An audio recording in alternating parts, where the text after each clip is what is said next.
Good morning, everyone. It is a pleasure to welcome you all to today's webinar titled Evolution of India's Foreign Policy Since 1947, hosted by the Peninsula Foundation. My name is Anupama. I am a research assistant at TPF and I will be the MC for the day. Before we begin, I would like to outline a few housekeeping rules. Participants, please ensure that your microphones remain muted throughout the session unless you are invited to speak. You may post your questions in the chat box during the Q&A session, which will be held at the end of the discussion. Today's session will be recorded, so we kindly request that you refrain from sharing any snippets without prior permission. Thank you. Before we begin, I'd like to introduce our speakers for the day. Our first speaker is Dr. Chandra Rekha, faculty in the Department of Politics, Public Administration, and International Relations at the University of Madras. Prior to this, she was working as a research fellow at the Indian Council of World Affairs, New Delhi, and has worked as an associate fellow at the Center for Air Power Studies, New Delhi. She has authored a book titled India Russia Post Cold War Relations, an Epoch of New Cooperation, co published by Routledge Publication and Knowledge World Publication. Her area of interests include Russia's foreign policy, Russia's defense industrial complex, India Russia bilateral relations, Russia China bilateral relations, Russia US relations, and global security. She has published extensively in peer reviewed journals and has presented papers in national and international conferences, both in India and abroad. Welcome, ma'am. Thank you so much, Anu. Very good morning, all. It's a wonderful thing for me today because it's been quite a while that I have given a presentation. And it's also good to see some of my students who have logged in. So, hi, everyone. As you all know that today I will be presenting on the evolution of India's foreign policy, and not only will I be presenting on understanding how India's foreign policy has evolved over the years, I will also give a critical assessment of every foreign policy that has evolved from the time of independence to the present situation.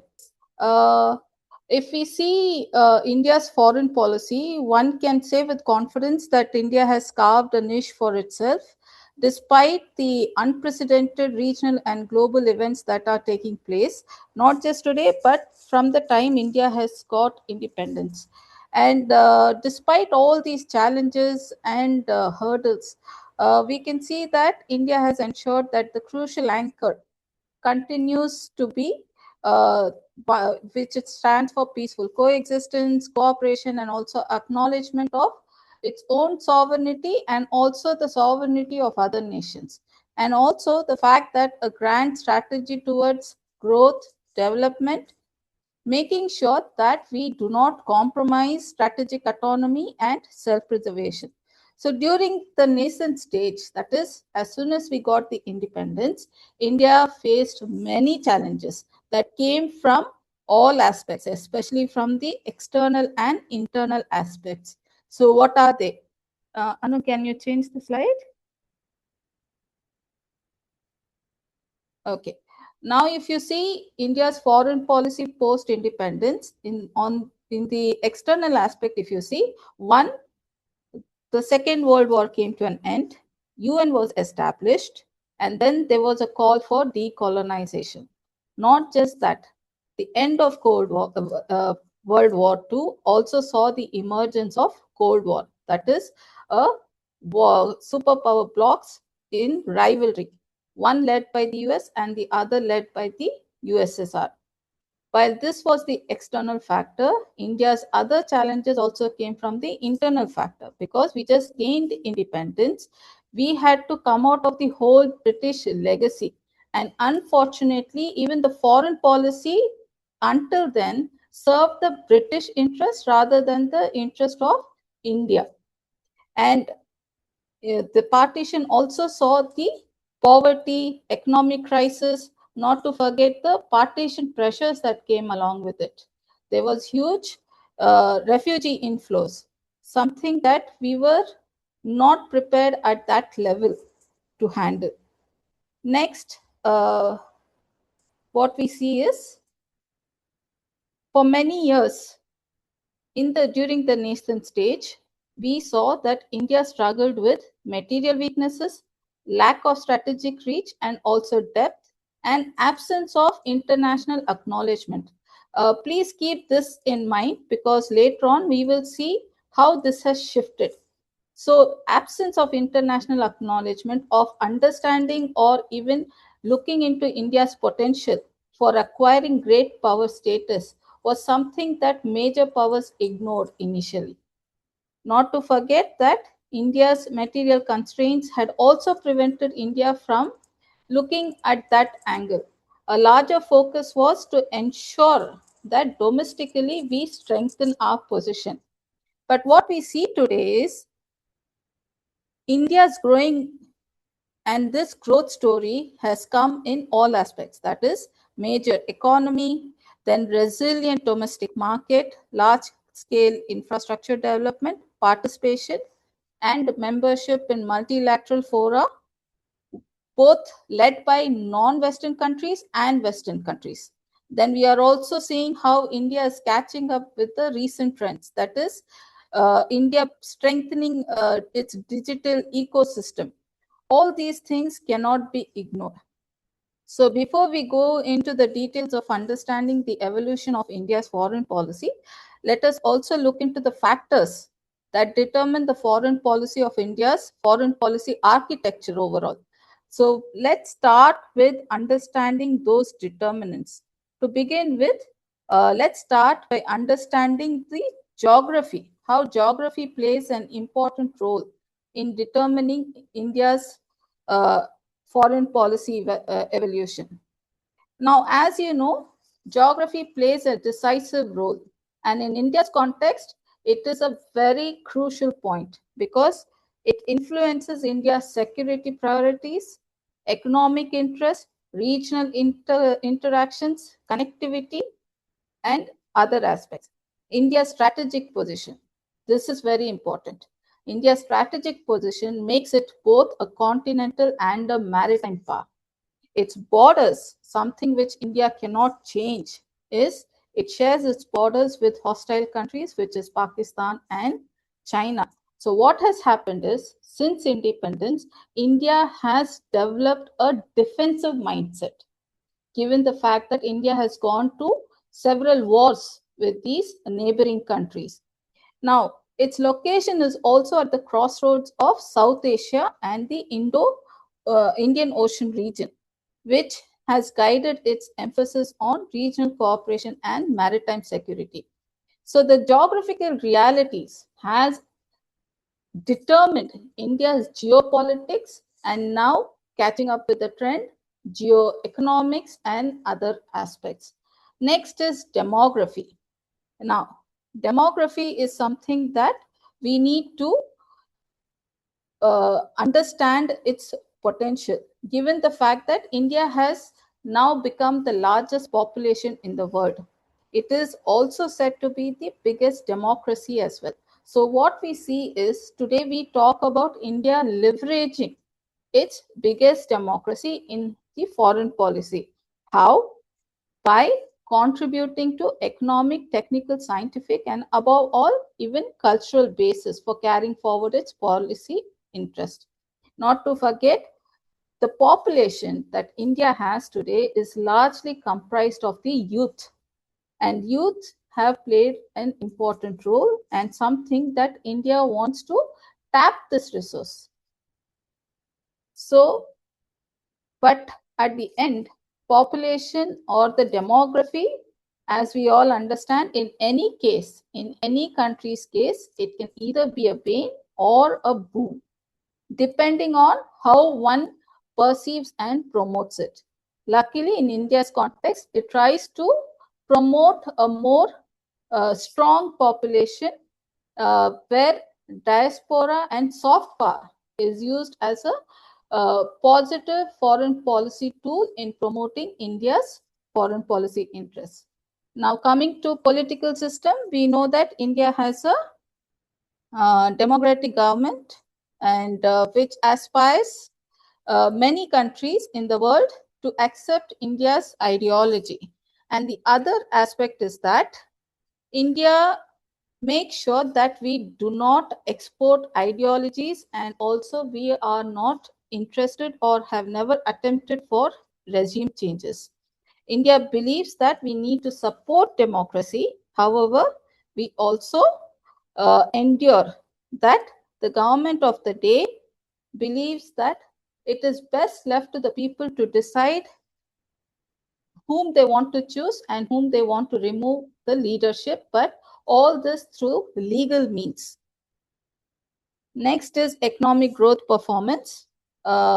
Economic sovereignty is the utmost importance in determining our foreign policy interest.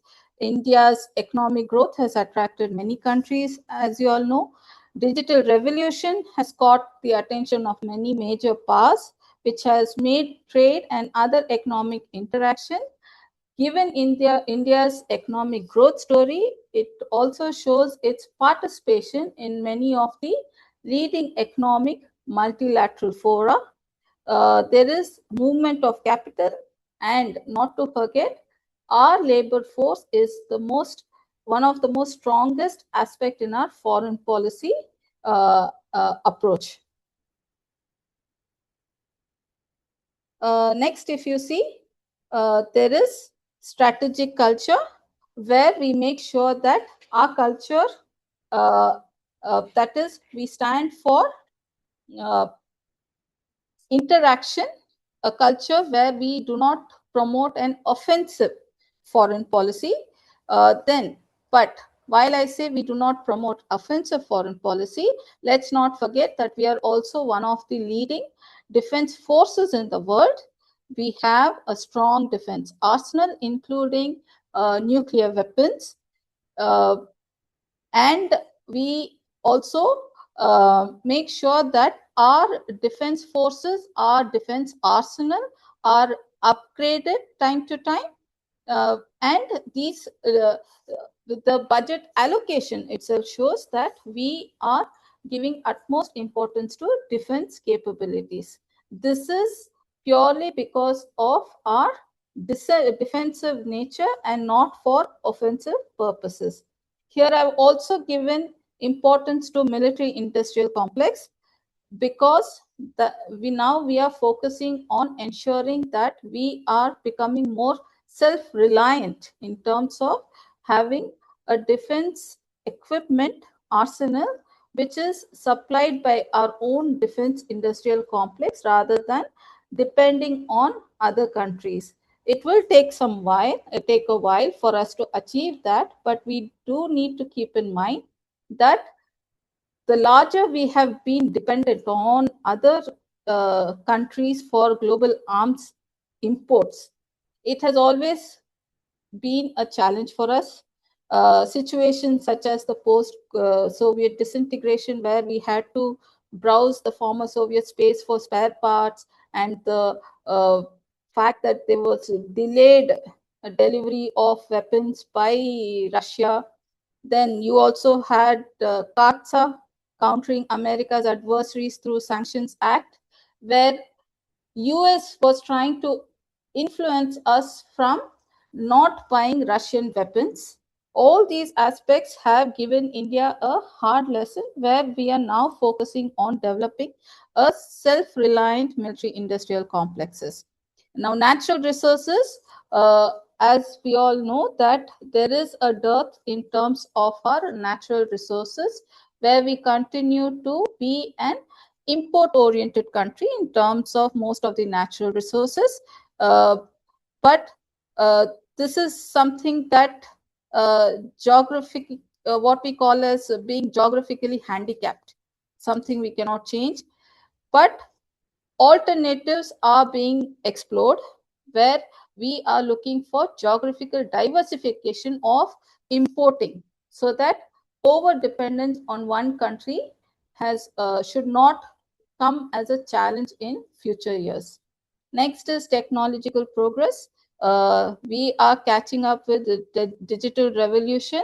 India is now exploring many potential areas in terms of technical aspect, like semiconductors and all those aspects.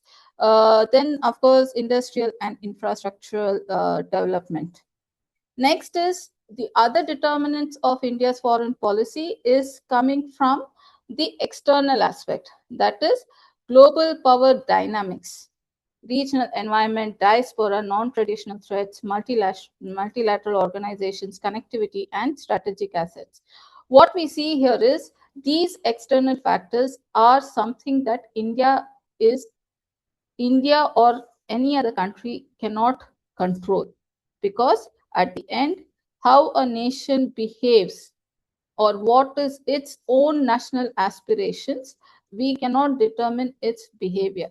Of course, we can use international organizations or our bilateral and diplomatic acumen to make sure that it does not escalate. But global power dynamics are a challenge where major players, and today what we see is we are seeing perma crisis or poly crisis which is taking place. That is, simultaneously there are so many events that are happening which are taking a toll on countries such as India, which is trying to balance its relationships with all other major players. Now, the regional environment also is very crucial. Now, given the fact that in recent times we have seen Gen Z protests in our neighboring countries, belligerent Pakistan. We have recently had another intervention by Pakistan. All these aspects are challenging India's national and global interests, and including regional interests. Then diaspora, of course, now say for instance the Arab world, what we are seeing now is taking a toll on the diaspora that is there in the West Asian region. Then, not to forget the non-traditional threats, then India's participation in multilateral organizations is also very crucial.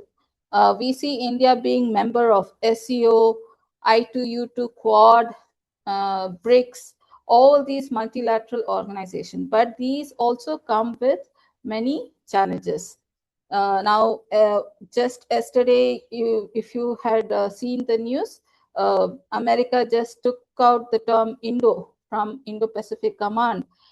So such challenges are there for India.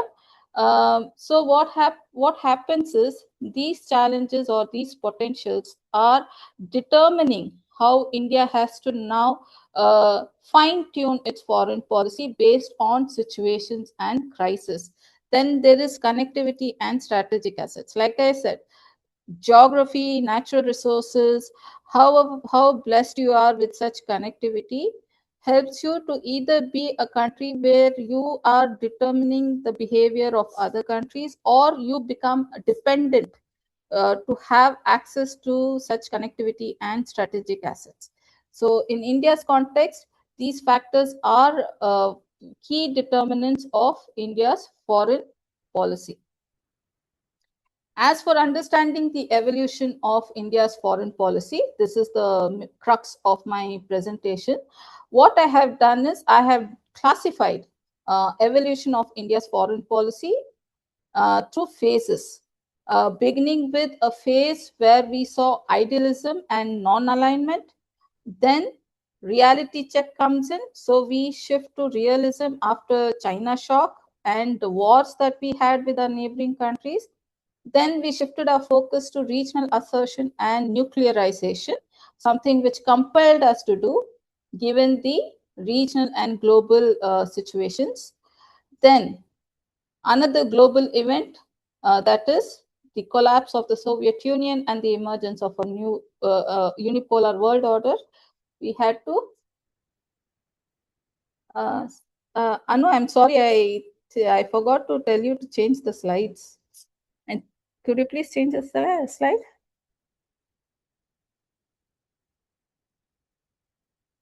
I think this should be fine.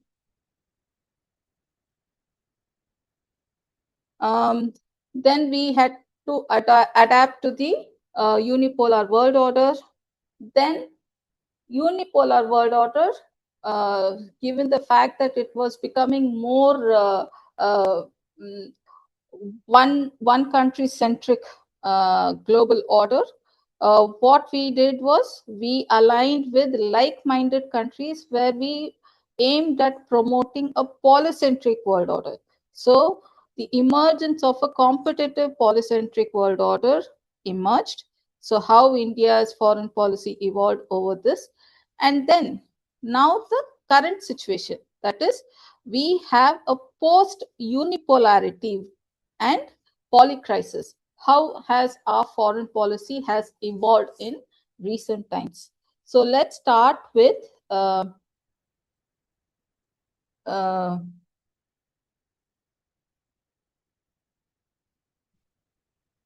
one second. I'm sorry, I missed the slide. Okay.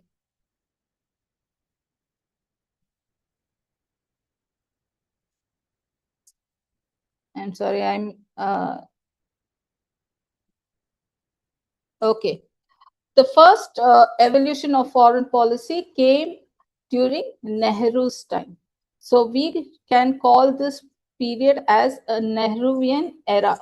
That is, the structure and vision of former Prime Minister Pandit Nehru, how he had a vision for India, not just for the situation that he was in, but also a future vision that he had in mind.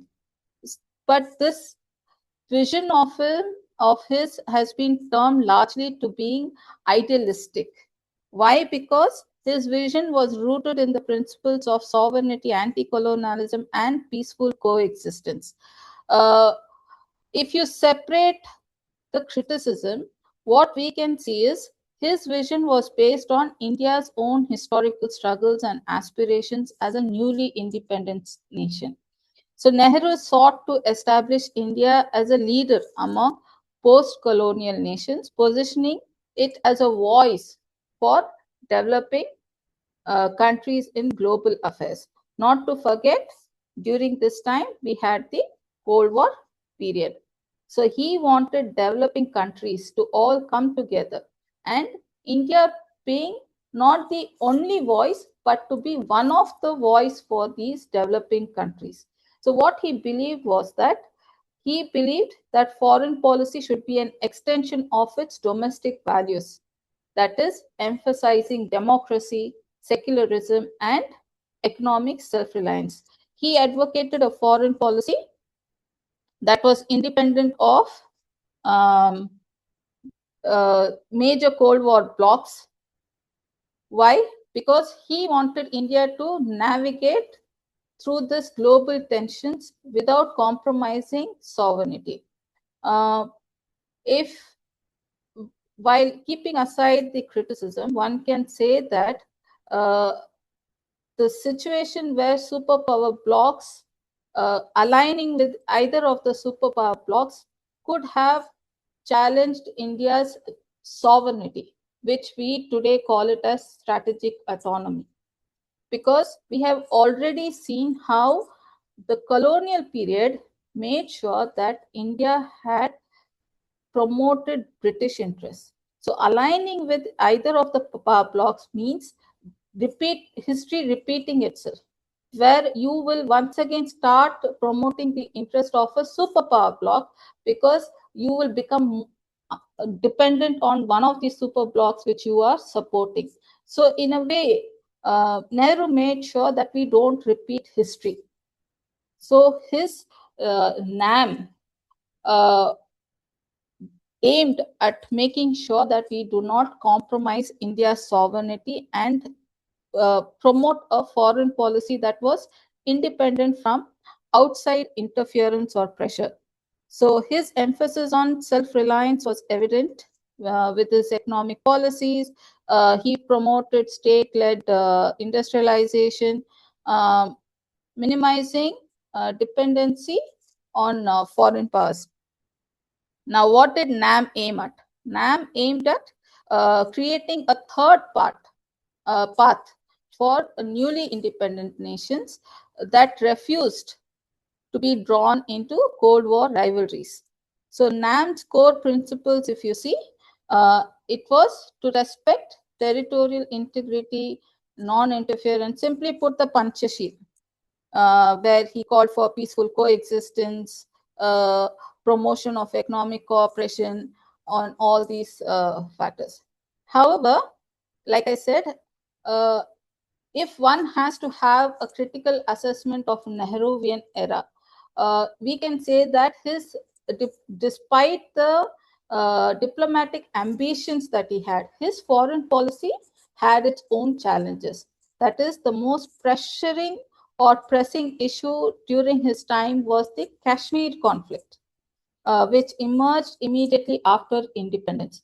The partition of India led to territorial disputes between India and Pakistan, culminating in the First Indo-Pakistan War. Then another major setback, something which India did not predict, which Indian leadership did not predict, was the 1962 Sino-Indian War. Until then, Nehru believed that his approach with China through Panchashil and all that will make China not look at India as a threat, but rather a friend of China. And India's thought, or simply put, Nehru thought that China will see India as a co-equal partner in South Asian region. But to his disbelief, or maybe because of his unpredictable approach, China had different ambitions. China wanted to be the sole regional dominant player, later elevating itself to become a global player. So this led to Sino-Indian War. So Nehru's early approach to China was based on the belief that both countries, which came out of colonial rule, could maintain peaceful coexistence. However, border claim escalated tensions, culminating in a full-scale war in 1962. So what happened? This exposed two things. One was India's military vulnerabilities, and it also came as a big blow to Nehru's own credibility. That is, his approach of being very idealistic. India may want to have peace, India may want to have peaceful coexistence. Not necessary, the other countries also have the same intentions as us. And China gave a hard lesson to India. So what happened? Because we were more idealistic, we focused less on defense capabilities or enhancing our defense capabilities. So this exposed our military vulnerabilities.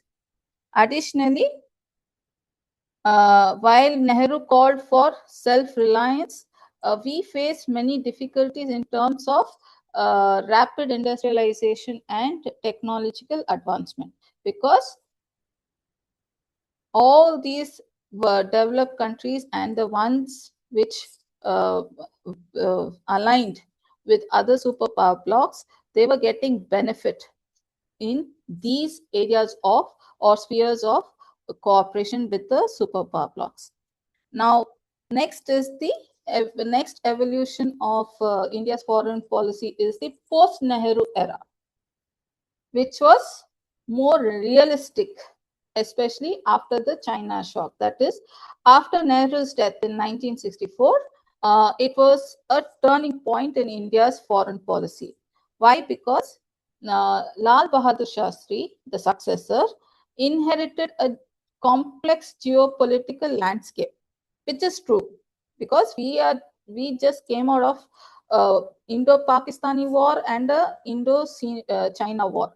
So he had come to taken over a country which was facing a complex geopolitical landscape, border security concerns, and internal economic challenges. So what happened? Shastri had a different vision. Shastri had to adapt to the current situations. Unlike Nehru, what he did was he adapted a more pragmatic approach in India's foreign policy, where he emphasized on national security and military preparedness. So what happened? One of Shastri's defining moments, you see, it was the 1965 Indo-Pakistani War, triggered by Pakistan's incursions into Kashmir. Now, unlike Nehru going for diplomatic handling of conflicts, what Lal Bahadur Shastri did was he responded with decisive military actions, reinforcing India's territorial integrity. So the war ended with the Tashkent Agreement, which was brokered by the Soviet Union. And the idea was to de-escalate the tensions. But despite these efforts, we should also put this in our mind that just because of the Tashkent Agreement or just because of Shastri's pragmatic and decisive military action did not mean that the Kashmir issue was resolved. Kashmir continues to be a thorn in our foreign policy interest, especially in the regional level. Next comes in the context of evolution, it is the Indira Gandhi era. Now, this phase can also be called as regional assertion and nuclearization. Why? Because Indira Gandhi, she recalibrated India's foreign policy, something that was a major shift from her father's idealism, that is Nehru's idealism, because her foreign policy was more assertive, more security-oriented approach.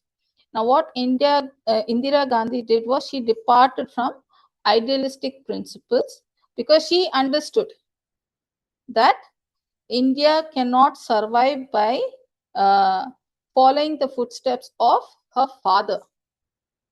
She understood the reality. She understood that non-alignment, peaceful coexistence cannot work in India's favor anymore. So she, being very pragmatic and strategic in approach, she prioritized more national security. She prioritized for national security. So she recognized that Cold War is a reality. Superpower bloc conflict is a reality.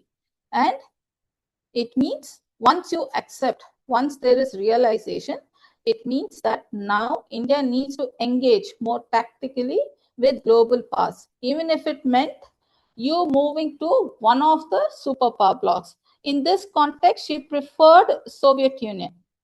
Now, there is a reason why she had more inclination towards Soviet Union, because she accompanied her father whenever he traveled, and his travel to Soviet Union, Moscow, all this gave a different exposure to her.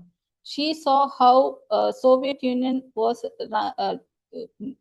promoting its foreign policy, something maybe she had a different experience or she saw what she saw, and that is why she tilted towards the Soviet Union, more trustworthy. Maybe she felt that Soviet Union was more trustworthy than US. So one of the significant shift of Indira Gandhi's foreign policy was we now promoted a foreign policy which was pro-Soviet foreign policy. That is, increasing reliance on the Soviet Union as a counterbalance to the threats coming from both China and Pakistan. Don't forget that China and Pakistan during this phase had strengthened their relationship so much so that even today their relationship is seen as an all-weather partnership. So Indira Gandhi promoted relationship with Soviet Union, and that further strengthened with the signing of the Indo-Soviet Treaty of Friendship, Peace and Cooperation, which was signed in 1971. This was a pivotal moment. Why? Because not only we as a country shifted from NAM to a one-dimensional foreign policy that was pro-Soviet, we also had a guarantee through this agreement, through Article 9, which stated that either of the country is attacked from another country, the signatories will come to support. So it meant that should India be threatened by either China or Pakistan or any other country, Soviet Union would always be there to make sure that it assists India in its military intervention. And this was vice versa. Next, we also saw that another reality that she realized was nuclear power, possession of nuclear weapon was also a reality.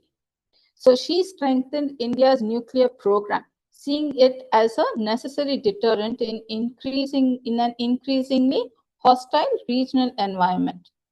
So what happened? We made two big changes. One was shifting from shifting from a neutral position to a one-dimensional foreign policy, where we became close to Soviet Union. Next, we not only increased our defense capabilities, we added another capability to India's defense, which was developing the nuclear program. Next comes the emergence of Bangladesh, that is the Bangladesh Liberation War, where Indira Gandhi's success in the Bangladesh Liberation War was much appreciated. And this was the first engaging in diplomatic efforts, where you could also see not only did Soviet Union lived up to the agreement that it signed with India, it also saw Indira Gandhi garnering international support, where you could see her give speech in the UN and all other platforms, where she said how India is actually the victim of border disputes. Simply put, Indira Gandhi's foreign policy was defined by pragmatism. She did have a good diplomatic engagement too. She had economic strategies. She understood Cold War geopolitics and made sure that idealism is not the vision that India should pursue, but rather real politics, ensuring India's national interest was always prioritized.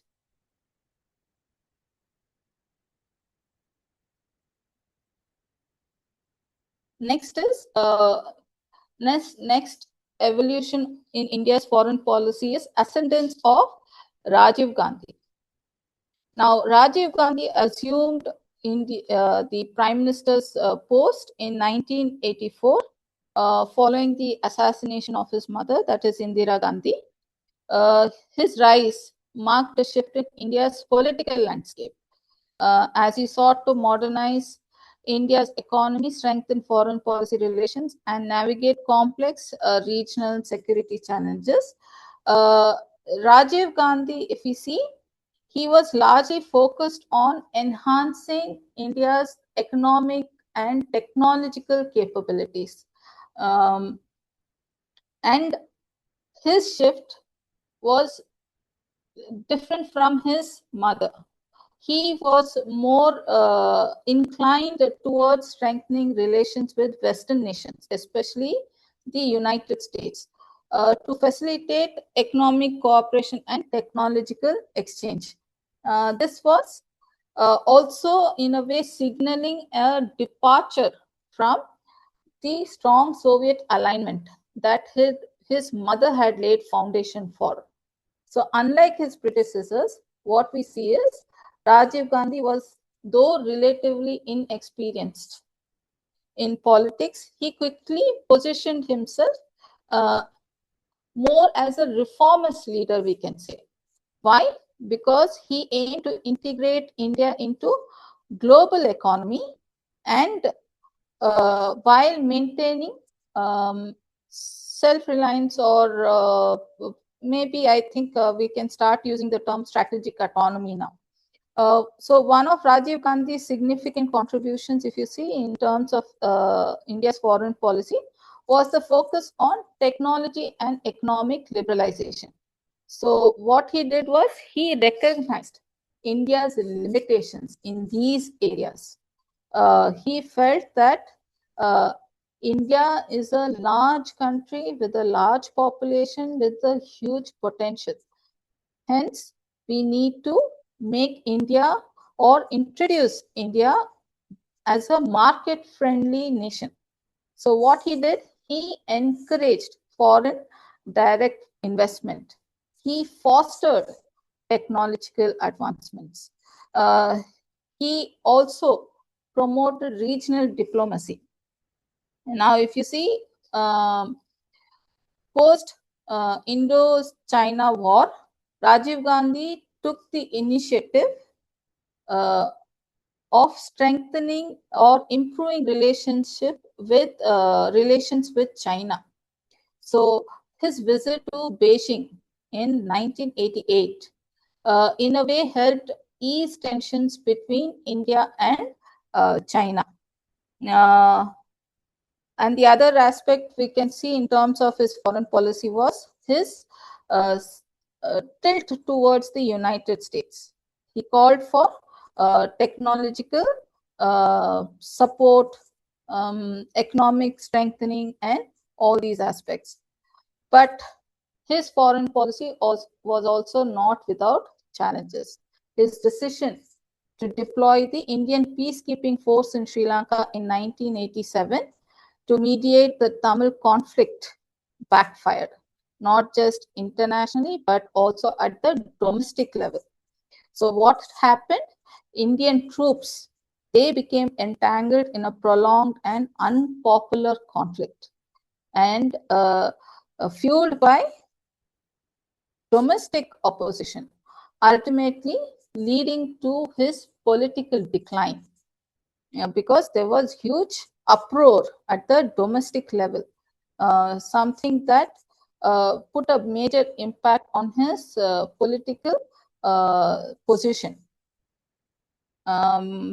Hence, what we can see is, despite the setbacks, Rajiv Gandhi's tenure was marked by gradual shift towards economic globalization and a more balanced foreign policy. Why we can term this as a balanced foreign policy is because you see how he visited China to ease the tensions. He visited America to strengthen economic and technical cooperation, and he maintained relationship with Soviet Union. So we can say that the first initiation of balanced foreign policy came from the time of Rajiv Gandhi. Next we see is P.V. Narasimha Rao.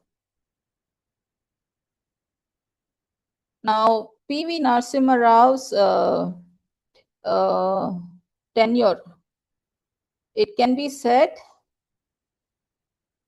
a period of adaptation in a unipolar world. When he came to power, he witnessed historical event, which is the collapse of the Soviet Union and the emergence of the unipolar world order. What happened simultaneously was India was undergoing major economic crisis. India was also undergoing defense crisis, given the fact that the one-dimensional foreign policy or over-dependence on Soviet Union took a toll post-Soviet disintegration. There was what he did was he is seen as a pioneer of economic reforms. So what he did, his approach to overcome the economic crisis was by integrating India with international markets. So he introduced economic policies called the New Economic Policy, which promoted liberalization, privatization, and globalization. What he wanted to do was he wanted to transform India into a market-driven economy, where he made sure that the foreign countries or the major economies in the world are now looking at India as a potential market where they can invest. And for that, there has to be economic liberalization. There has to be lesser constraints when you are signing a deal or bringing a project to India through FDI. Then he also made sure that there is global trade where there is economic connectivity, economic exchange through globalization. In his tenure, we can also say that he was the first one who called for look east policy. That is, he wanted to enhance relationship with the Southeast Asian countries too. However, if you see, his globalization enhanced relationship, especially with the Western countries. From his time, we can say that India became a pro-US foreign policy. This is a major shift where we now adapted to this reality. That is, there is a unipolar world order, and the leader of this unipolar world order is the US. So we should adapt to this reality. So what he did, he made sure that India strengthens its foreign policy with the US and US-led West allies, which is Japan, European countries, while also maintaining strategic partnership with Russia. But uh, with Russia, what you see is Russia was already struggling internally with its own domestic crisis, its own economic crisis, military industrial complex collapsing because of lack of funds. The morale of the defense forces was completely down because they were not equipped with modern weapons system. There was no upgradation of weapon system. The arsenal of Russia was filled with obsolete weapons, outdated ones. So all this crisis, if you see, Russia was internally struggling, and that reflected on Russia's foreign policy interests too. So what happened? The 1971 treaty, which was supposed to be renewed every 20 years, in 1993, when it came for renewal, what Russia did was it removed the clause Article 9, the crucial article which said we will assist India whenever another country attacks India, because Russia could not commit to such a thing, and Russia itself now promoting a pro-Western foreign policy, Russia removed that clause. So what we see is a decline in foreign policy approach towards Russia, and strengthening of relations with the United States. So his phase of foreign policy can be termed as a pro-US foreign policy. Next comes the Vajpayee government. This is a very interesting phase of government, because now we have a government which was a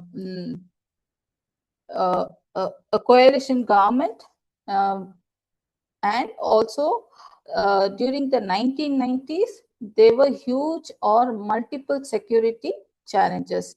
Now Vajpayee is known to have been a more pragmatic and assertive leader, and he, just like Indira Gandhi, understood the relevance of possession of nuclear weapons.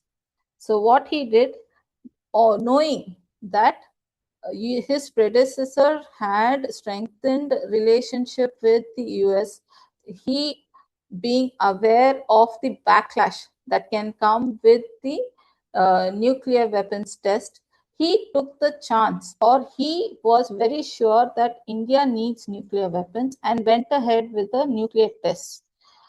This is the this being the most strong message given to rest of the world that India is serious about its strategic autonomy, because he understood that the world is not understanding India's situation. The world is not giving it's not looking at India's security concerns through the prism of India. They are failing to see how India's security is at constant threat. Why? Because there is a hostile Pakistan, there is a hostile China, there are what you call as non-traditional threats which are emerging.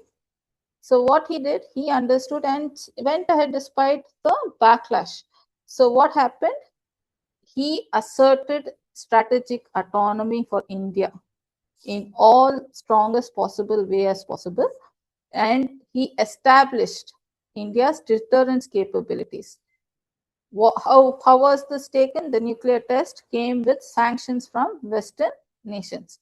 But then he proved them right by saying how, despite him going for a diplomatic approach and trying to strengthen relationship with Pakistan through the Lahore bus diplomacy, despite such efforts, there was the Kargil conflict, where Pakistan threatened India's security, national security once again. So this meant that a clear message was given to rest of the world why we needed nuclear weapons, why we needed a more deterrent factor in our defense capabilities. So he reinforced the need for stronger defense preparedness, and also he had defense diplomatic engagement. Now, what we see was, again, he initiated peace talks with Pakistan in the Agra summit. Again, not much to talk about.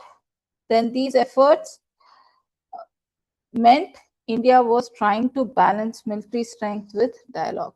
So what we are seeing is, though a leader who is very pragmatic in his approach, who is sure of asserting India's strategic autonomy, not giving heed to what backlash can come, he also had the other side to him. That is, he made sure that there is a balance where military strength will be used when necessary, but the approach of diplomatic dialogue will always be given utmost priority.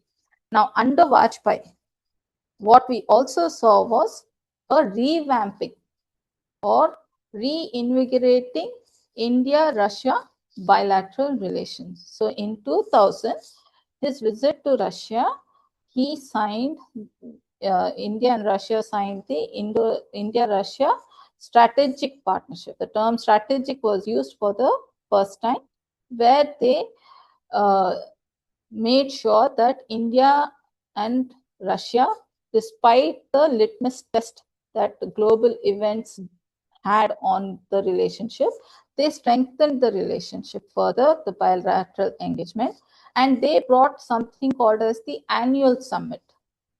And this annual summit has been one of the most success stories of India-Russia relations, despite the whole changes that has happened over the years in both countries' foreign policies. But this has made sure that India and Russia stay connected. Annual bilateral summits are a mechanism through which there is head of the states interaction every year. That is one thing. New agreements and new avenues of cooperation are explored between these two countries. Regular contact is there between these two countries, and how they can have interactions and put forward their grievances if there is any, and also make sure that there is strengthening of relationship between the two countries. So this India-Russia strategic partnership, introduction of annual bilateral summits, and all this was a foundation laid by Mr. Vajpayee, which continues today. So we, from 2000 to 2025, we have seen 23 annual bilateral summits successfully being conducted. 2 years because of COVID, we did not have. So how the India-Russia strategic partnership went ahead, enhanced further, and in 2010, it became India-Russia, a special and privileged strategic partnership agreement was signed, where all spheres of cooperation was explored. That is, from bilateral relations to trade and economy, defense and military cooperation, nuclear energy partnership, political and multilateral support. This agreement also exposed that India and Russia share mutual interests. That is, they do not accept a unipolar world and that they need to find an alternative world order. That is where they started calling for a multipolar world order or a polycentric world order. They came together with other countries which shared similar common interests, and they established multilateral fora which were non-Western multilateral fora, such as BRICS and SU. India joined later SU, but the establishment or the participation, active participation in non-Western multilateral organization in a way reflects India and Russia's strong bilateral relations, because SCO membership, if you see, it was Russia which strongly promoted India's membership, while China strongly promoted Pakistan's membership. So this is under Vajpayee's regime, where we see pragmatism, economic expansion, strategic defense initiatives. He called for multilateral diplomacy. He looked at regional stability, and one can say confidently that he laid the groundwork for India's emergence as a global power in 21st century.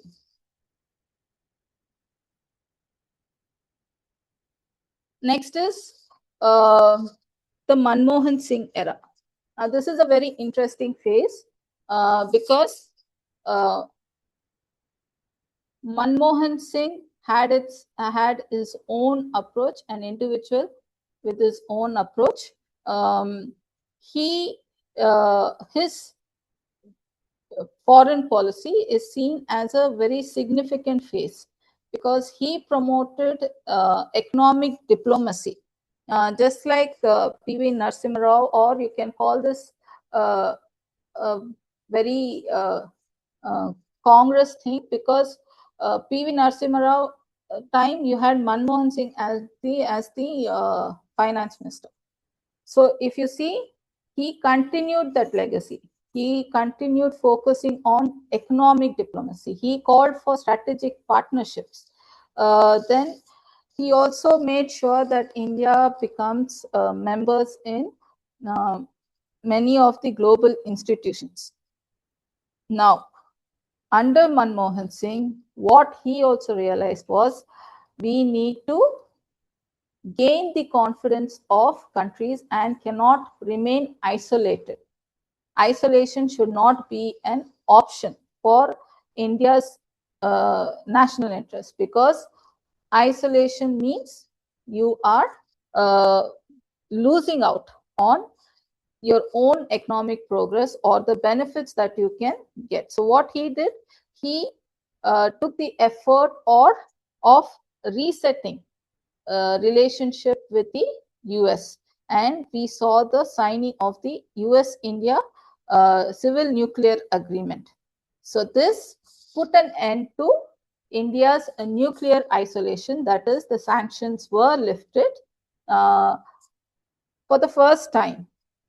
US made exceptionalism in India's case, where despite India not being a member of NPT, that is Nuclear Non-Proliferation Treaty, US gave India exceptionalism. It allowed India's access to nuclear technology.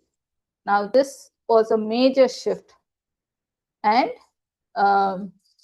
it is said that the civil nuclear deal was met with political opposition in India, but then over the years, today, if you look back, uh, India understands Manmohan Singh's vision.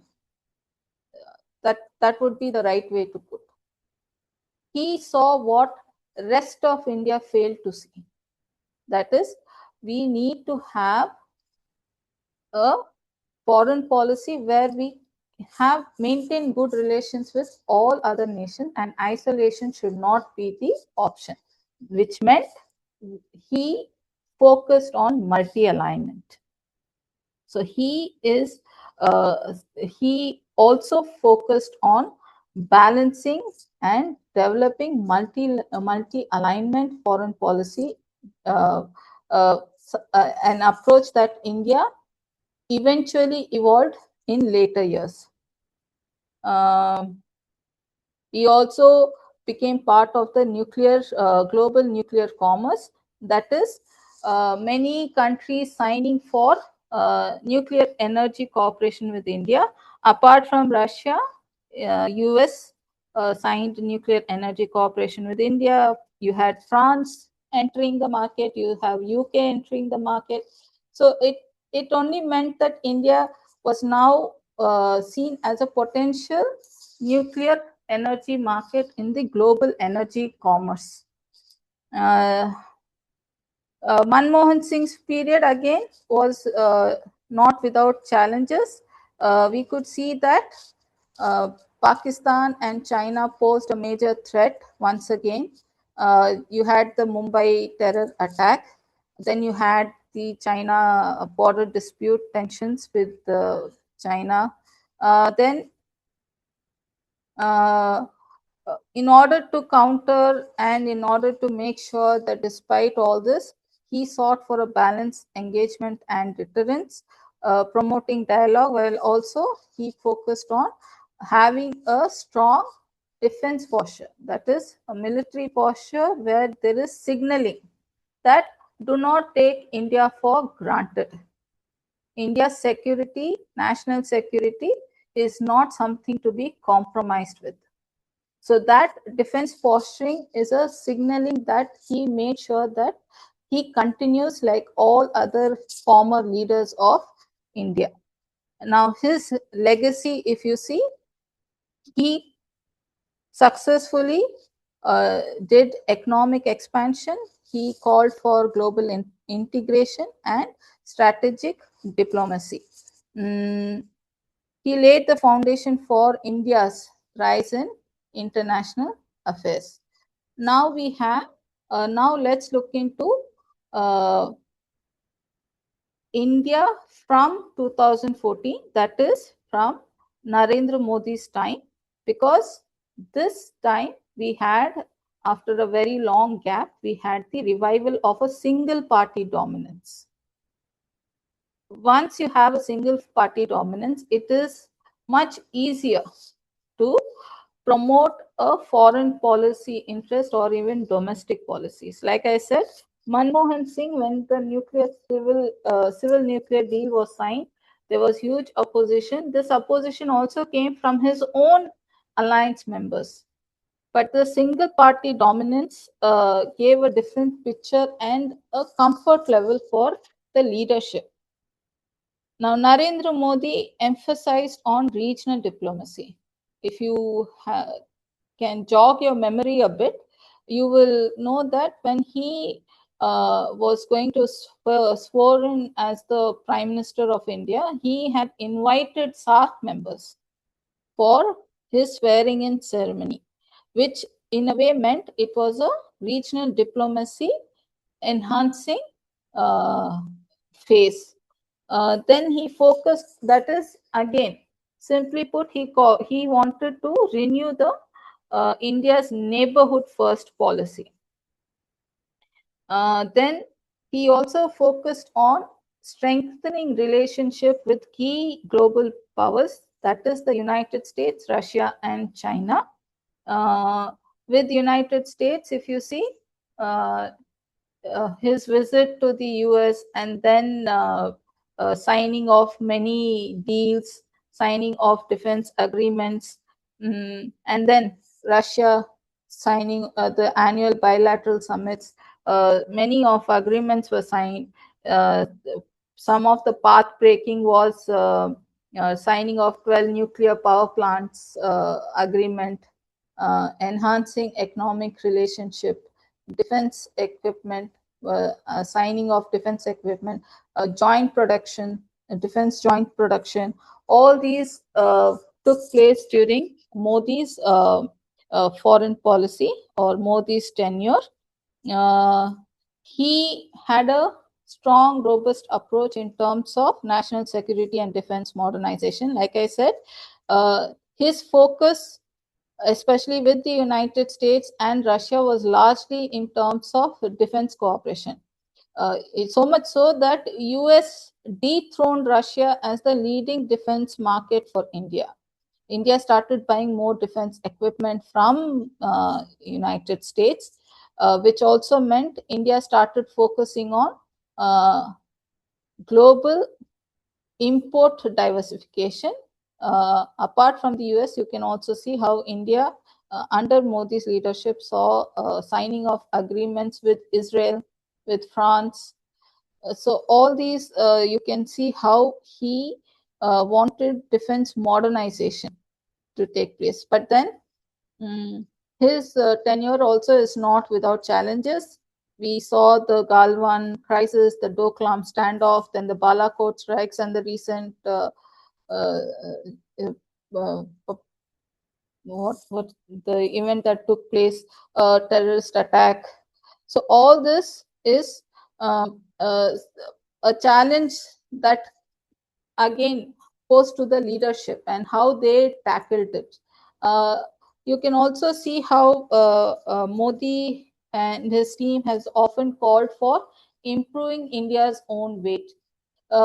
One thing you all need to bear in mind is there was a phase where India would go and promote itself and say how it is a potential country, how it can emerge as a strong global player in coming years, how it's a economic friendly country, and how the demography is a very strong demography that it has. It actually, India had to actually sell itself to gain the partnership with major players. But what we see in recent times, or say in the past 2 decades or so, is the acknowledgement of major players that yes, India is a major player. India has a lot of potentials. We need to strengthen relationship with India. So if you see, it is not just that India wants partnership with the major global players. It is the global players also wanting India's support, India's presence in their foreign policy interest. And this is something that Modi's regime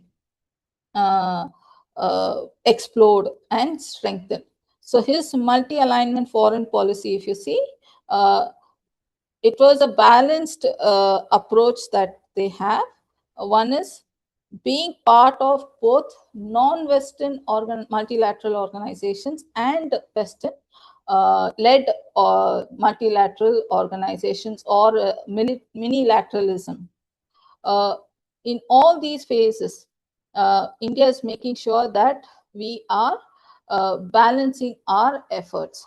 Now, India's multi-alignment foreign policy, especially under Modi's regime, we can say that major players, especially US and Russia, have acknowledged India's own growth. They see how important India's defense, economy, science, technology, nuclear energy, strategic engagements is very crucial. India has also understood that the major players want India, and that is where we are trying to balance it.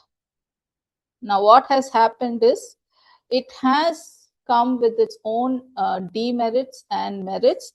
One of the demerits is first we'll take the I'm restricting this multi alignment foreign policy of India with Russia, US, and China a little. Just restricting it because it will be a vast subject to explore. So, in the context of Russia, if you see, there is a shared diversified interest. Now, what you see in this partnership is our mutual interests have diversified, where we are Russia is promoting its own foreign policy interests and India is balancing its own foreign policy interests. In Russia's context, if you see, it is trying to revamp its relations through the call for pivot to Asia strategy post-Ukraine crisis, where this pivot to Asia strategy focused on geographical diversification of Russia's foreign policy interest. In that context, Russia explored many countries, and one of the country was also Pakistan. Why Pakistan? Is because one, Russia was losing out on India's defense market, so it wanted more other defense markets. So Saudi Arabia, Turkey, Bahrain, Pakistan, these were potential markets to explore. One was this, and the other one was Pakistan offering the strategic depth. That is, Pakistan is seen as a zipper country. Why zipper countries? Because it is a strategically located country where it shares borders with China, with Central Asian republics, and Afghanistan and India. So it is zipping or bringing all these countries together. So its strategic depth is something that Russia cannot ignore, given the fact that Afghanistan, anything that happens in Afghanistan will have a spillover on Central Asia. A spillover on Central Asia means its own backyard is under threat. And own backyard under threat means it will expose security concerns, economic connectivity, access to pipeline routes, access to natural resources, natural gas, and all other aspects. So this is something which has come at a cost for us, given the fact that India becoming more closer to US. Like I said, how US has given exceptionalism. It is a leading defense partner for us. It is also looking at India's NSG bid, that is Nuclear Suppliers Group, despite India not being a party to NPT. India has often said that, not said, it is an understanding that why India is becoming closer is because there is an assumption that US will act as a counterbalance to China, or India, US will give a political signaling that they are standing strong, especially in the Indo-Pacific region. This is a key aspect of India US relations strengthening under the multi-alignment foreign policy. But this again has its own challenges, own demerits. Why? Because the hostility between Russia and the United States is having a domino effect on traditional partners of both these countries, which is India, a common factor. Then their lack of trust and clash of interest once again is putting a pressure on countries such as India, which is a common ally to both these countries. The Cold War hostility continues between them. In fact, post Ukraine crisis, it was termed, some of the Western scholars started terming as the new Cold War era. Thankfully, it was just a narrative, because despite the sanctions and all these, what has happened was that although initially the sanctions and global isolation of Russia did have an impact on ruble and its energy market, slowly what we also are seeing is sanctions fatigue, what we call it as sanctions fatigue, which means that the sanctions are not working anymore. Russia continues to strengthen its position in global affairs. Russia's ruble is growing strong since the Iran crisis. Russia's energy markets is strengthening. There is no isolation. Interestingly, European countries are shifting from the dictation given by the US, and they are promoting their own foreign policy interests, given the fact that they feel isolating Russia will not help. And there is no alternative for the energy markets, and their dependence on Russia's energy market continues. So this sanctions fatigue has not worked in Russia's case. Then what we see is, in recent times, the strengthening of Russia-China strategic partnership has enhanced Russia's confidence. There is what you call it as, while there is Russia's confidence increasing in terms of military aspect, geoeconomics, it continues to catch up, which something that China is kind of promoting. There is an economic umbrella in exchange for high-end weapons technology between these two countries. What we see is an amalgamation that is Russia's defense strength and China's economic strength is bringing cheers to both these countries and sending a political signal to countries such as US that there is a force to reckon with.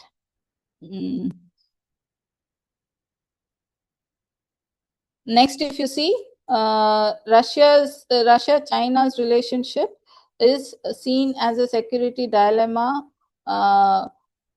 for US, but in India's case, not so much. I will not, this is my personal observation, because China, Russia against India versus India is not something that we will foresee in coming years. But will it give a similar kind of 1971 military assistance should India and China go bid against each other? That is something to ponder about. Indo-Pacific concept, if you see, India and US call this as Indo-Pacific concept, but Russia and China continue to call it as Asia-Pacific concept. However, I'm still in the belief that India-Russia relations are beyond these concepts and narratives. The foundation is too strong for India and Russia to sit and fight over concepts. Of course, US ties as counterbalance. Today, we see it's a different scenario altogether, given the fact that US global leadership versus national interest is putting all its allies to test. There is a difference in America First policy and in US national and foreign policy interests. US unilateral actions are threatening India's interests. The tariffs, the CAATSA sanctions, all these are putting a toll on India.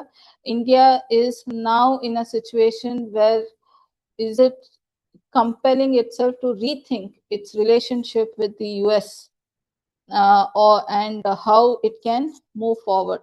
As for the road ahead, we can say that maintaining network with global partners is very important. We cannot live in isolation. We cannot boycott any country.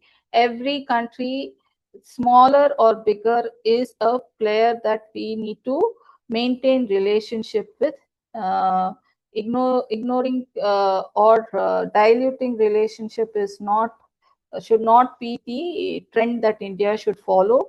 Multi-alignment has allowed India to forge deeper ties. Yes, India has strengthening more and more relationship with major players.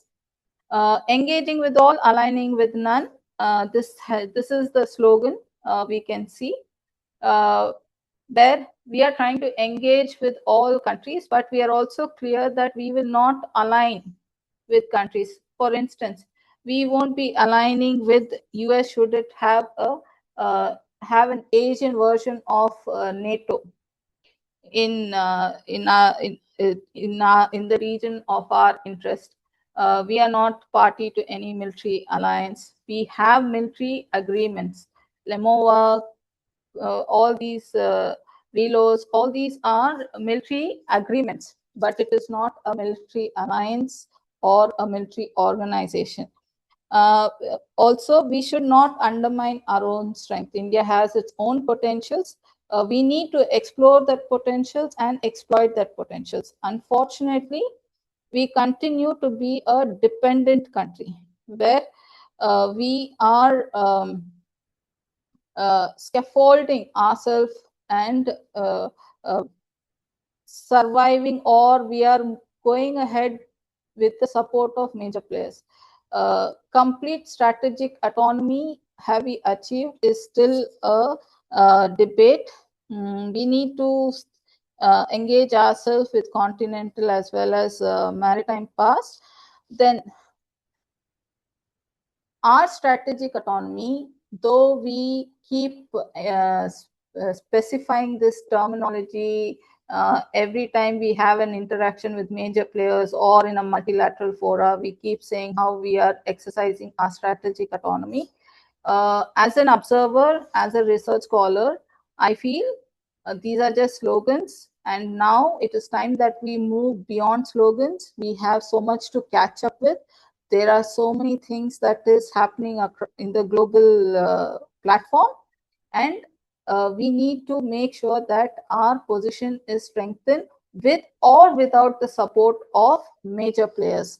So there is a debate of whether we have strategic autonomy or there is strategic ambiguity, given the fact that people continue to ask whether our foreign policy today is actually being NAM 2.0. Are we middle power? Are we a swing state? Or is it multi-alignment in real sense? This kind of strategic ambiguity is not sending a clear message to our own partners or bilateral partners or multilateral partners. We need to expand our diplomatic footprint and also make sure regional diplomacy is given utmost priority, because we need to have a stable regional situation so that there is no spillover or domino effect, and diplomacy along with assertiveness has to be the combo that we need to have in terms of promoting our foreign policy interest. With this, I conclude my presentation. Thank you so much.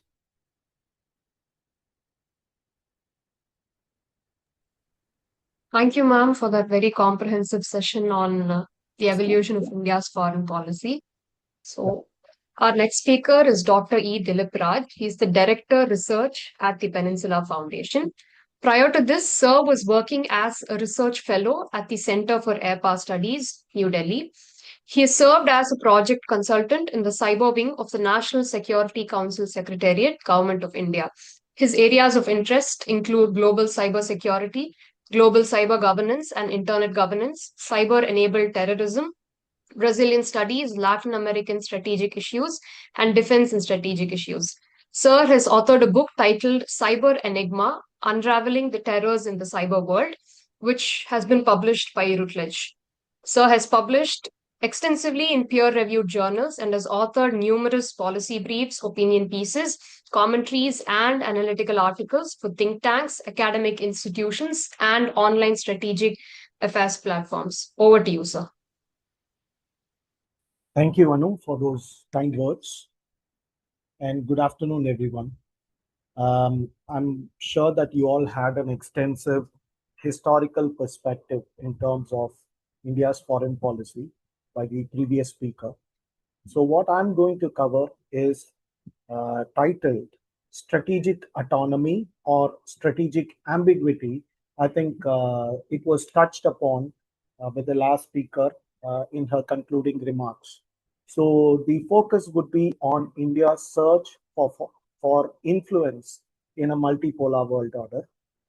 So talk would actually critically examine whether India's contemporary doctrine of strategic autonomy has translated into meaningful international influence, or whether it has increasingly evolved into a form of strategic ambiguity for that matter. Next.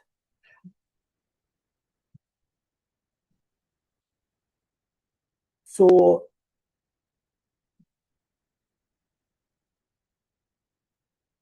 when we see the diplomatic activism has expanded significantly over the past decade, and a particular interesting example that I would like to highlight to you all is uh, uh, the things that happened the previous month, in the month of May, when India hosted and even participated in two of the most important foreign ministers' meetings, representing very different visions of the global world order. One is the BRICS Foreign Affairs meeting, and the other one being the Quad Foreign Affairs meeting. Both completely different from the different, you could say, blocks or even the ideological thinking.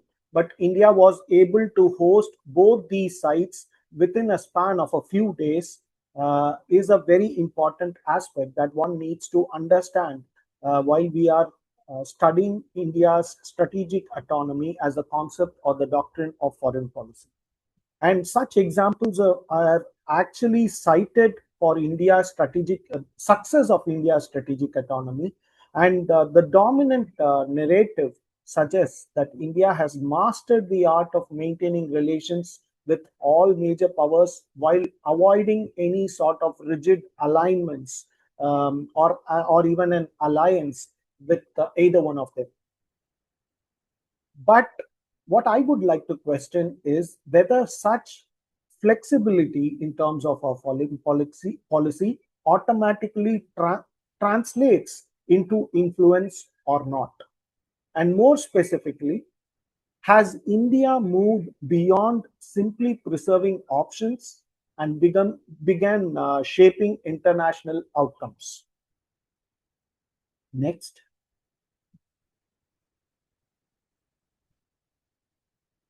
So, strategic partnerships.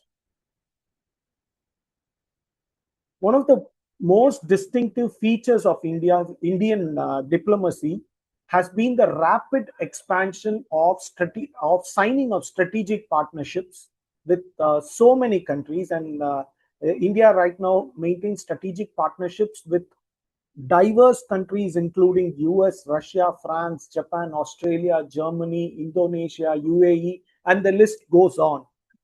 We have signed more than 30 strategic partnership agreements with more than 30 countries and even the groupings. Even when the recent visit to Nordic countries by Prime Minister Modi, there was one strategic partnership signed with one of the countries there.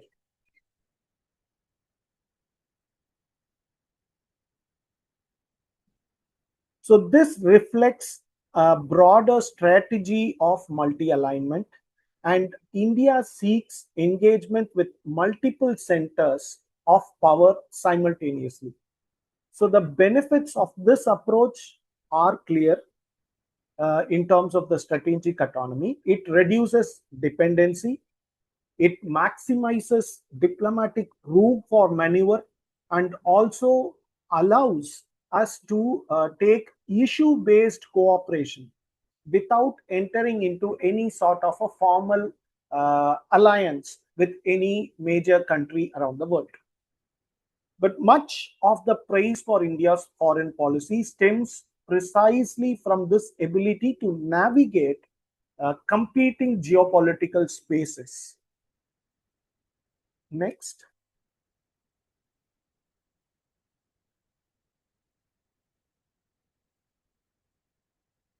Yet, this expansion of in terms of the number of strategic strategic partnerships raises a very important conceptual problem.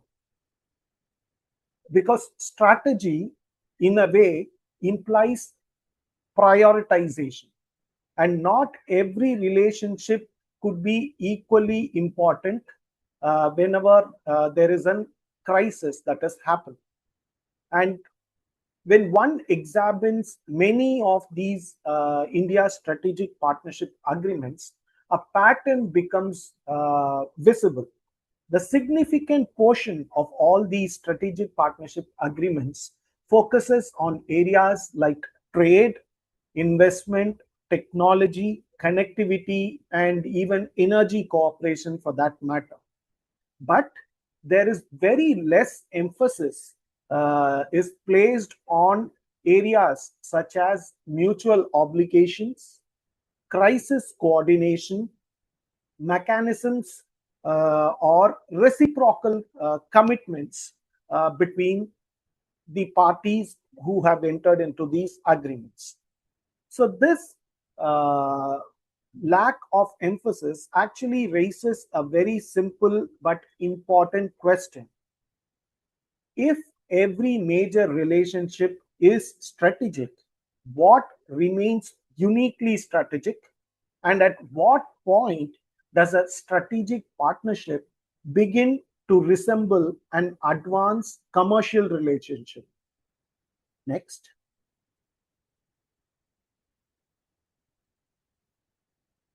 So that leads to what I would call it as the commitment deficit.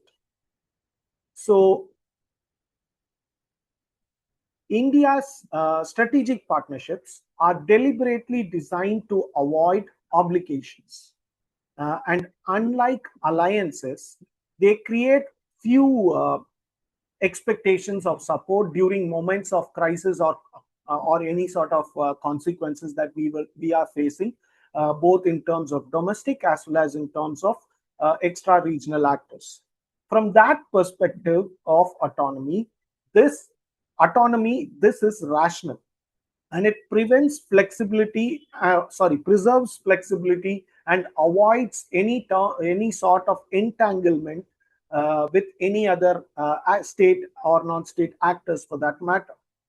However, strategic relationships derive much of their value from behavior during any sort of a crisis. So, if partnerships do not generate expectations of support,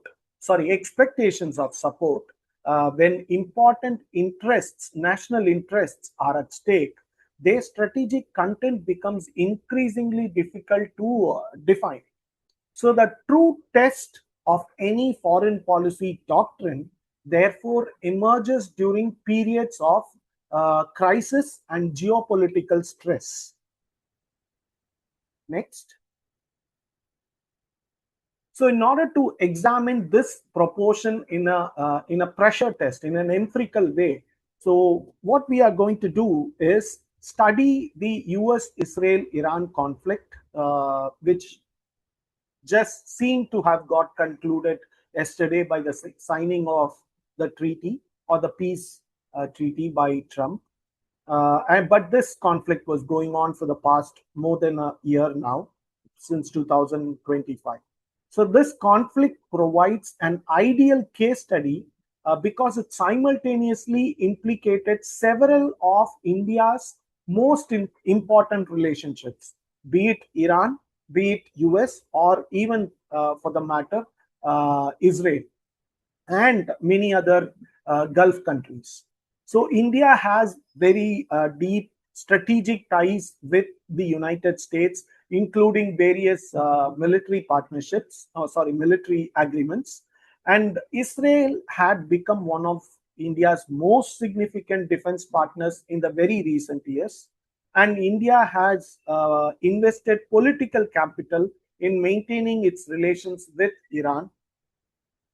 And at the same time, India has also possessed extensive economic and security relations with the other Gulf Arab countries, including our large number of Indians who are living there and working there, and their remittances for our foreign exchange is so very important. So the conflict, therefore, constituted a direct pressure test of India's ability to preserve strategic autonomy while maintaining competing national interests between the various parties that were involved in this in the crisis. Next. So India's response during this conflict, India adopted a cautious and balanced position. So the official statements consistently emphasized on dialogue, restraint, de-escalation, and even neutrality for our own self. And India neither openly endorsed military action nor explicitly aligned itself with any major actor, thereby maintaining some sort of neutrality and autonomy. So, from that perspective of strategic autonomy, this approach was successful. So, relations with all major partners were preserved. We did not have a major fallout with any of these three countries that were mainly involved in the crisis. However, preserving relations is not necessarily equivalent to exercising influence, which is one of the most important points. And India did not emerge as a principal mediator. We did not do any sort of mediation to de-escalate the conflict or to even pacify any of the aggressors. And it did not organize a diplomatic coalition, and nor did it visibly shape the trajectory of the conflict.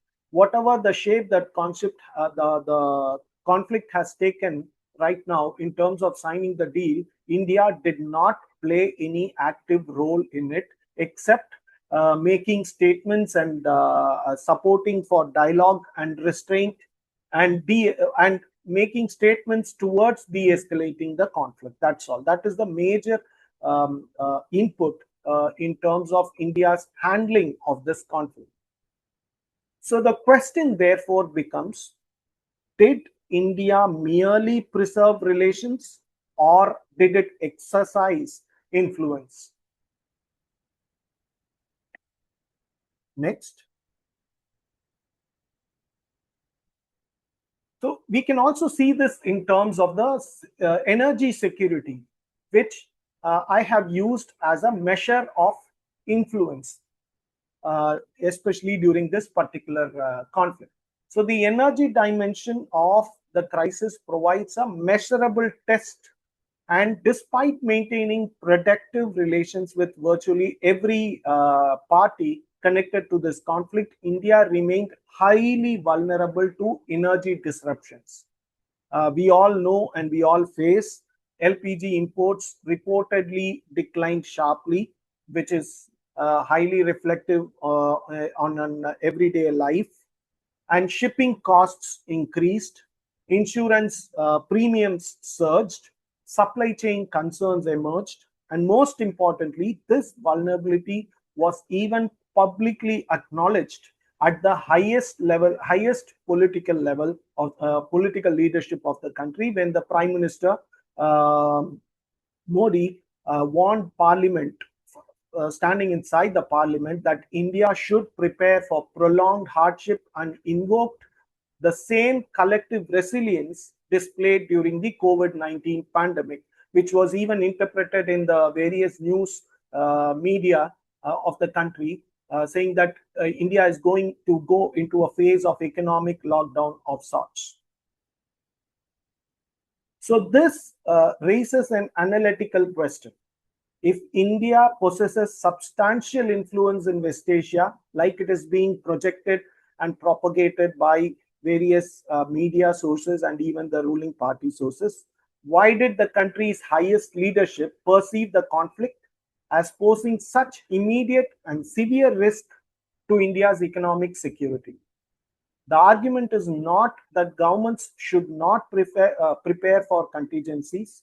Rather, this highlights a gap between diplomatic access and practical leverage that we have got.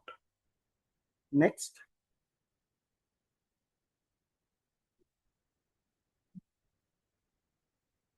Yes. So now we will come to a little bit of comparison with China under the same conflict.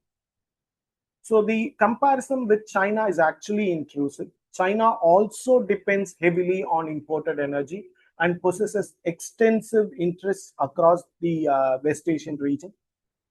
Yet, during the conflict, China continued receiving substantial volumes of Iranian crude oil and relied upon strategic petroleum reserves accumulated over previous years. And they even managed to uh, sort of replace the old reserves with the new imports that they were able to secure from the region. And China was certainly not immune to disruption. However, it demonstrated a greater capacity to secure critical economic interests, national interests, during a period of high instability. So, this comparison is not intended to suggest that China controlled the conflict. No, they did not control the conflict, or India lacked all influence. No, that is also not true. But instead, it actually illustrates a broader proposition. That is, influence may be measured not simply by number of relationships a country possesses, but by its ability to translate those relationships which were signed on the paper into tangible strategic advantages during periods of stress or crisis. That is the most important point that we need to understand while we study this case, while we do this case study to understand strategic autonomy or the weaknesses of strategic autonomy. Next. So I would also like to broaden this discussion into the aspects of credibility, reciprocity, and influence. So India has launched or it has spearheaded several important initiatives in the recent years post 2014. So the examples include International Solar Alliance, the Coalition for Disaster Resilient Infrastructure, and it even organized the Voice of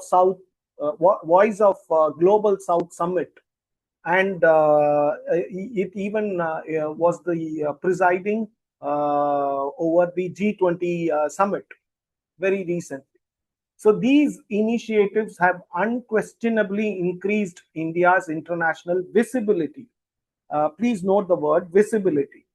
However, participation or even leadership positions and the creation of institutions do not automatically constitute to influence when it comes to global geopolitics.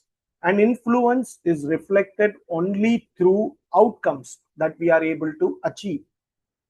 So, do others support our objectives? Do they alter behavior because of us?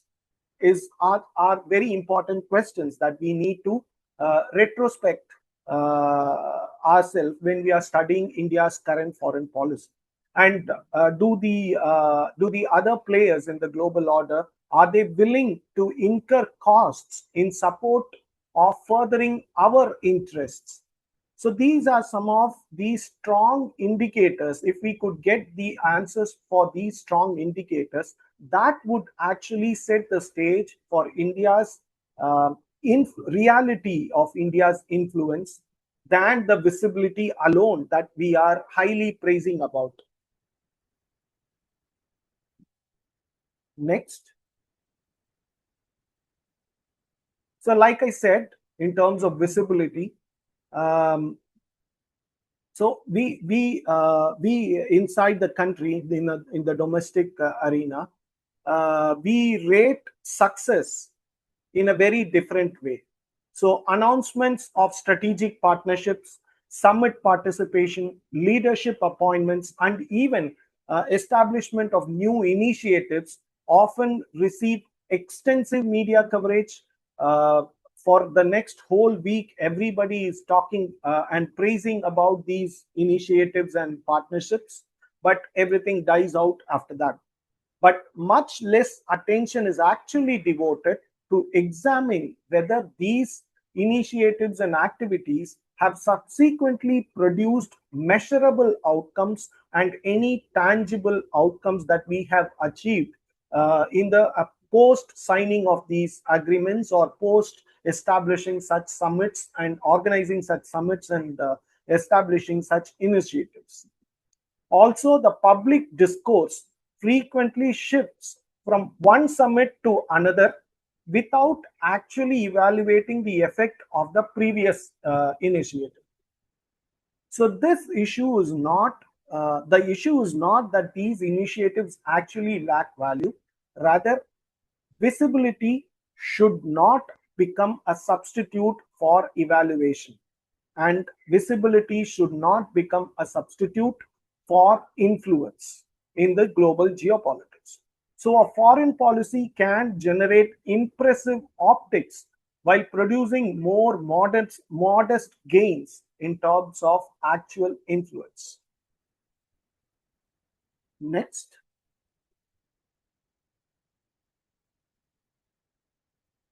So we are aggressively pushing towards Vikshit Bharat by the year 2047, which will be the centenary year of our independence from the colonial rule. So this brings us to the future trajectory of Indian foreign policy and the road that it has to take. So strategic autonomy so far works best when difficult choices can be avoided. However, as India's economic weight, geopolitical interests, and global ambitions continue to expand, opportunities to avoid such choices may diminish, or it can become even nil. So, India aspires to become a developed country and potentially a leading global power by 2047. The question, therefore, is not whether strategic autonomy should be abandoned. No, it should not.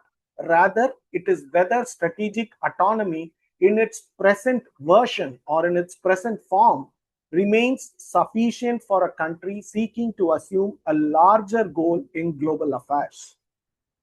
At some point, India may have to decide whether it merely wishes to participate in every other important geopolitical conversation or whether it wants to be on that decision-making table and actually shape the outcomes of those conversations. So to conclude, I would not argue that strategic autonomy has failed. In fact, it has given us a lot of flexibility, and it has been successful in maintaining this multi-connectivity and maintaining the multipolarity. However, flexibility and influence should not be understood as synonyms.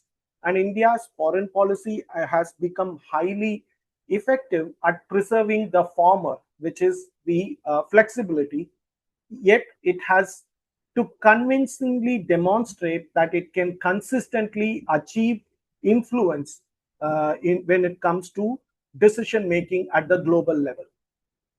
And perhaps the most important question for India's foreign policy in the coming decades would be this: in an age obsessed with influences, is India merely visible on the global stage, or has it become a genuine influencer on its own right of global outcomes? With that, I end. Thank you.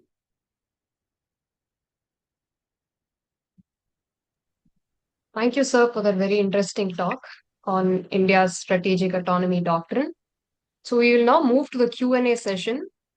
We already have a couple of questions in the chat box. So I think the first couple of questions are addressed to Dr. Chandra Rekha. So I'll just read them out. Ma'am, if you could answer the questions. Hey, Anupama. Hi, ma'am. Yeah. Yes. The question, I think the first question would be better answered by Dr. Dilip Raj, because I think he focused on this particular issue in his presentation. As for the second question, is as defense exports are more than just commercial transactions. Uh, they are increasingly shaping regional security dynamics and strategic partnerships. As India seeks to position itself as a leading power, can defense exports simultaneously generate economic gains and serve as the fourth pillar of its foreign policy alongside diplomacy development? Okay. To answer the question, you have actually rightly put, saying that this can emerge as the fourth pillar of our foreign policy, because military industrial complex, if you see, has served as a foreign policy tool for many countries. And let's take the case study of this whole superpower bloc rivalry. The fact that Soviet Union challenging America in terms of power is because Soviet Union was able to have a large,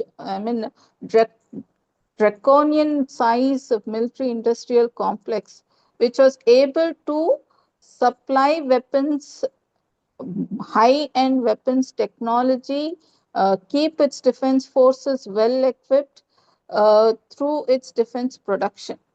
Had it been dependent on other countries for defense supply, then it could have never matched the super power bloc status of the United States. It should have collapsed at a very early stage itself, given the fact how supply group or export market works in the global arms market. So having military industrial complex is very crucial, and I often stress this fact that the more you become self-sufficient and self-dependent of having your own weapon system supplied by your own military industrial complex, it is a game changer. Now, there is a joke in Russia that while they aim to build a washing machine, they end up building a rocket, a missile. Is kind of image it gives that how dependent they are on the military industrial complex. Now, in India's case, if you see, India is now entering the global arms market. BrahMos missile agreements have been signed with Indonesia. There are other countries who are exploring this option. Now, the fact is, BrahMos missile is actually a joint military production. So, in order for India to sell it, also it needs permission and approval of Russia because it's a joint production. There are clauses. Had it been a completely weapon system developed by India, then India has the autonomy to decide to whom to sell and whom not to sell, what should be the pricing, everything India will decide. In this scenario, due to joint production, it's not the same. Next, even if we have a military industrial complex, which we are developing at such a later stage, it only says that first, rather than exploring the global export market, we have to first induct our own defense forces. Your defense industry should cater to the needs of your defense forces first. Only then you should enter the defense market outside. You see, if you are selling a weapon that you are producing, a better version of a weapon, and you're selling it to another country, you are actually keeping your armed forces unprepared, isn't it? And the other thing is, every time any country, whichever is focused on military industrial complex like US, Russia, and all, they will first induct their weapon system to their own defense forces. For instance, when Russia agreed to sell S-400 missile defense system to India and China, is because Russia was already developing S-600 for its armed forces. Only after it had the plan for manufacturing S-600, it agreed to sell it to it, brought that weapon system in the market. So It can act as a fourth pillar. It can act only when we understand the nuances and the relevance of it. And military industrial complex doesn't work so easily. You need huge budgeting. You need upgraded R&D. And unfortunately, in India's case, we are still at a very nascent stage. We tried to develop Tejas aircraft carrier. Three just had crashed. So now our own Air Force is refusing to buy Tejas, induct Tejas. So these are some of the challenges. We need to overcome these challenges. And if India enters the global export market, defense market, then it would be a game changer. But first, like I said, military industrial complex have to address two things. First, you need to make sure your defense forces are supplied uh, on correct time with the defense equipment, whichever you're manufacturing. Only after you have an upgraded version of that weapon, then you have to think of selling it in the market. This is my answer. Thank you. Thank you, ma'am. We will now move to Dilip, sir. Sir, could you please address the first question? I will just read it out aloud. Referring to the present scenario where the deaths of Indian sailors in a US military operation expose a fundamental dilemma in India's foreign policy. As New Delhi pursues strategic autonomy through multi alignment, it seeks to simultaneously deepen defense ties with Washington, maintain energy connectivity with Tehran, and preserve long standing defense cooperation with Moscow. However, escalating conflicts in West Asia increasingly place India's diaspora, shipping routes, and energy security in harm's way. When the actions of a strategic partner result in casualties, should India continue prioritizing geopolitical pragmatism, or is it time to adopt a more assertive maritime and diplomatic posture that places the protection of our interests above strategic balancing? Thank you. Thank you, Ms. Anu. In fact, the same question which I asked in my presentation. In fact, the whole presentation was on the same direction in which the question is framed. So I'm also saying that we need strategic autonomy, or is good to maintain relationships, but it is not equipped enough in terms of handling crisis situations. And so far, India has only maneuvered its foreign policy, like in these cases where our diaspora is under threat in a foreign land, or in terms of a crisis situation. We have only gone in terms of evacuating these people out of this place, and that has been our sole responsibility in terms of any crisis situation. Whereas we never involved ourselves to influence the conflict or a crisis that would cater to our benefits, or to our national interest, or to the interest of a global world order, towards a peaceful global world order. Which is why I said strategic autonomy has been working well successfully so far. But if India has to take a different approach in becoming a global world leader, it a new version of strategic autonomy, or we can term it something else, if whatever we want. And that foreign policy doctrine has to be followed in the future, which has to be little more, I wouldn't say aggressive, but it has to be little more pragmatic in terms of taking a stand with who is or what suits our national interest, both in terms of short term as well as in terms of the long term interests. And with that question, and in terms of another question related to, I guess, the no emphasis on South America, Africa, and Central Europe, what steps need to be taken to integrate them into our economics? There are a few steps that have been taken in terms, we have the when we talk about Europe, we have a strategic partnership, once again, signed partnership agreement with India, EU strategic partnership, and the free trade agreement with the EU has to be highlighted in this aspect. And when it comes to Africa, for that matter, India is a very late entrant into the African continent for economic purposes. But the regular conduct of India African Union dialogue, or the India Africa dialogue, if I'm not wrong, is a way that we are trying to propagate our interest within these 52 countries there. But it is no way comparable to any of the efforts that China or even Russia is taking in terms of penetrating the African continent. Our efforts are very minimalistic in nature, and we are not an influential player. We are only a connectivity player when it comes to Africa.